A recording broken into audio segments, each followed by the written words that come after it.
ஒரு பெரிய நாடு இன்னொரு சின்ன நாடோட சண்டை போடும். இந்த சின்ன நாட்டை சேர்ந்தவர்கள் எவ்வளவோ போராடி பார்ப்பாங்க, ஆனால் அவங்க இவங்களை அடித்து துவைச்சிருவாங்க. கிட்டத்தட்ட ஒரு 50-60 பேர் தான் தப்பிச்சிருப்பாங்க. ஊருக்கு ஒதுக்குப்புறத்தில் நின்று நம்ம எப்படியாவது ஓடி போயிட்டோம்னா நம்ம 60 பேராவது ஊருக்கு உயிரோட போகலாம், இல்லைனா இவங்க கிட்ட சண்டை போட்டோம்னா நம்மளை கொன்றுவாங்க அப்படின்னு அந்த 60 பேர் பேசும்போது அந்த படைத்தளபதி சொல்வார், கரெக்டு தான், நீங்கள் சொல்கிறது நியாயம்தான், சரி கடைசியாக ஒரு முயற்சி பண்ணுவோம்.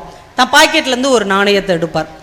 நாணயத்தை நான் சுண்டி போடுறேன், பூ விழுந்தா ஊருக்கு ஓடி போயிடுவோம், தலை விழுந்தா நாம் ஜெயிப்போம், நம்ம போருக்கு போவோம். எல்லாரும் சரியா? எல்லாரும் சரி போடுங்க, கடைசி ஒரு முயற்சி என்னன்னு பார்ப்போமே. உடனே அவர் தூக்கி போடுறாரு, தலை விழுந்துருச்சு. தலை விழுந்துருச்சு, இதே மாதிரி எதிரிகளுடைய தலை விழும், வாங்க அப்படின்ட்டு இருக்கிற 60 பேர் ஒரு ஆக்ரோஷமா ஒரு உறுதியோட ஒரு வேகத்தோட போய் அங்க இருக்கிற 500 வீரர்களோட சண்டை போட்டு ஜெயிச்சிருவாங்க. ஜெயிச்சு தன்னுடைய நாட்டுக்கு வெற்றியோட வருவாங்க.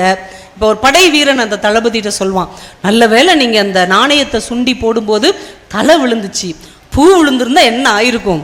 அந்த படைத்தலைவன் சிரித்து கொண்டே சொன்னான், பூ விழ வாய்ப்பே இல்லை, இந்த நாணயத்தை பார், 2 பக்கமும் தலை உள்ள நாணயத்தை அவர் வச்சிருப்பார்.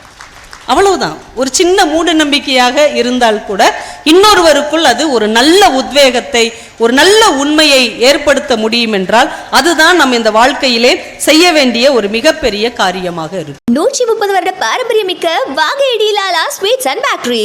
எங்களிடம் தித்திப்பான இனிப்பு, காரம், கேக், ஐஸ்கிரீம், திருநெல்வேலிக்கு பெருமை சேர்த்த நெல்லை அல்வா போன்ற அனைத்தும் கிடைக்கும். வாகையடி லாலா ஸ்வீட்ஸ் அண்ட் பேக்கரி, தெற்கிறது வீதி, திருநெல்வேலி டவுன்.